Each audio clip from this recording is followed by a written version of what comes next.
오늘 한 보도가 아주 큰 관심을 모은 게 있습니다. 북한이 지난 하노이 회담 이후에 협상 결렬 책임을 물어서 김영철을 노역에 처하고 김혁철을 총살시켰다라는 보도입니다. 북한의 소식통을 인용해서 보도한 건데요. 아직까지 확인은 정식으로 할 수 없는 상황이라고 우리 정부는 밝히고 있습니다. 정말 사실일까 궁금한데요. 일단 이 보도 내용을 보면 대미 협상을 총괄했던 김영철은 노역, 그리고 대미 특별대표였죠. 김혁철은 평양에 있는 한 비행장에서 총사령을 당했다고 합니다. 그리고 김성혜는 대미 실무 협상을 맡았는데 이번에 처음으로 통역으로 참여했던 신혜영도 정치범 수용소에 구금돼 있고, 관심을 모았던 김여정, 지난번에 안 보였죠. 근신 처분을 받았다라고 하는 건데 노동신문이 아주 준엄한 심판을 내린 거라고 그렇게 보도를 했습니다. 그래서 정용기 정책위 의장이 그런 발언도 했는데요. 자, 사실일까요? 관련된 녹취 한번 들어봅니다. 일부 언론에서 하노이에서 대미 협상을 담당했던 인사들이 총살 및 강제노역 등을 좌천당했다는 일부 보도가 있었는데 이에 대해서 통일부는 어떻게 파악하고 계신지 좀 궁금합니다. 네, 지금 질문하신 내용에 대해서는 확인해드릴 사항이 없습니다. 대남 협상, 대미 협상 라인이 대거 숙청되었다는 소식입니다. 제가 이 이름을 일일이 거명하지는 않겠습니다. 요지는 그렇습니다. 일부는 총살되었고, 일부는 살아서 돌아올 수 없다는 정치범 수용소로 끌려갔고, 일부는 지방에 유배되어서 강제노동 당하고 있다는 사실입니다. 저는 이 보도가 진정 오보이기를 바랍니다. 남북관계, 북미 관계에 결코 도움이 안 되는 소식입니다. 그리고 정부도 이 문제들에 대해서 진위 여부를 명확히 밝혀주기 바랍니다. 만약 사실이라면, 일부라도 사실이라면 북한 내정이라고 침묵하지 말고 북한 당국에 꼭 항의를 해야 됩니다. 예, 사실일까요? 그리고 만약에 사실이라면 정태근 의원 어떻게 보세요? 오늘 그 북한 소식통을 인용하는 예. 방식으로 보도가 단독 보도가 됐어요. 한 조간신문에서요. 그런데 일단 먼저 지적하고 싶은 것은 이런 문제가 제기됐으면 통일부든 말할 것도 국정원에서 이 문제는 전 국민적 관심사일 수밖에 없는 거거든요. 향후에 있어서 대북 전략과의 관련성과 관련해서도 굉장히 중요한 정보이고, 그러면 지금 현재는 확인할 수 없지만 조만간 빨리 확인해서 국민 여러분들께 알려드리겠다고 얘기를 해야지, 국정원도 마찬가지고 통일부도 마찬가지고 확인해드릴 수 없다라는 게 무슨 태도라는 거예요. 조만간 확인해서 알려드리겠다고 그러면 모르고 있다는 얘기가 돼버리잖아요. 그럴 수도 있죠. 예, 그러니까 둘 중에 하나라는 거죠. 실제 모르고 있거나 예. 알고 있음에도 불구하고 알려드릴 수 없거나 예. 이 둘 중에 하나겠죠. 그래서 저는 저런 태도들이 왜 우리 정부 통일부 국정원에서 나오는지 저는 이해할 수가 없고요. 저 사안 자체에 대해서는 저는 가능성이 상당히 높다고 보여집니다. 예. 일단 그 상당히 많이 알려진 얘기가 김정은이 기차로 돌아가는 과정 속에서 엄청난 경로를 표했고 예. 거기에 무슨 김영철이 석고대죄한다 이런 얘기가 예. 있었다고 얘기가 들려지고 있고, 그리고 김여정이에 대해서 근신 처분을 해야 나머지 사람들에 대해서도 역시나 책임을 물을 수가 있는 것이 아니냐. 그래서 제가 사실은 저 하노이 결렬 있은 다음에 바로 이 자리에서 아마 이번 결렬에 대해서 내부적 책임을 묻는 예. 과정들이 있을 것이다라는 그랬죠. 말씀을 드렸고, 예. 김영철은 또 한 가지 문제가 있다고 합니다. 그러니까 그 워싱턴을 방문했을 때 예. 폼페이오 앞에서 내가 2인자다라는 식의 발언을 했다는 거예요. 아하. 근데 북한에는 2인자가 없습니다. 1인자만 있죠. 예. 그래서 그것이 전해지는 과정 속에서 언젠가는 한번 김영철이 호되게 당할 수 있다라는 얘기가 나왔다고 얘기를 하고, 현재 그러니까 북한에서 예를 들면 완전히 격리하는 구역이 있고, 또 하나는 실제로 노역을 시키면서 형무와 교육을 시키는 이 과정에 있는데, 그것 중에 어디에 있는지는 사실 알 수가 없는 거죠. 그런데 앞서 말씀드렸던 것처럼 저는 이 문제와 관련해서 정부가 확인해서 국민들에게 알려둘 책임이 있다고 생각합니다. 예.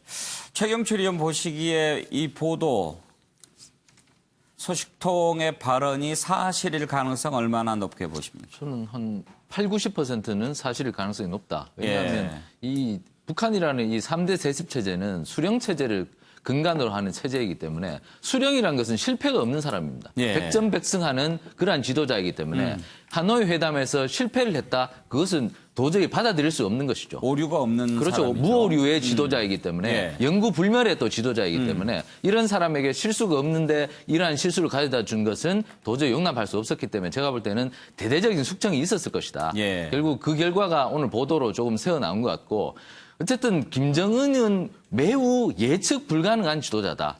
결국에는 이러한 부분에서 문재인 대통령께서 세 차례의 남북 정상회담을 하시면서 김정은의 의도를 나는 확신한다. 비핵화를 할 것이라는 그리고 변할 것이라는 의도에 대해서 나는 확신한다. 이렇게 여러 차례 말씀하셨는데 저러한 독재적인 지도자가 말하는 부분에 대해서 어떻게 전폭적인 신뢰를 할 수가 있는지 예. 저는 그것은 사실 있어서는 안 될 발언이라고 생각하고요. 앞으로 우리가 김정은을 바라봐야 되는 시각은 김정은의 의도를 절대 믿어서는 안 되죠. 김정은의 능력을 믿어서는 되겠지만 김정은의 의도를 믿을 수는 없다. 결국 이것이 바로 현실주의적 국제정치의 기본인데 우리 정부가 김정은에 대해서 너무 의도를 오판하는 경향이 있다.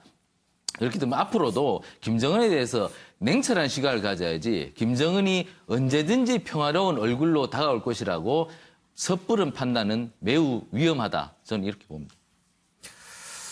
예, 지금 청와대도 확인해 줄 수 없다라는 입장인데요. 그동안 숙청설이 제기가 됐지만 돌아왔던 사람들은 꽤 많이 있었습니다.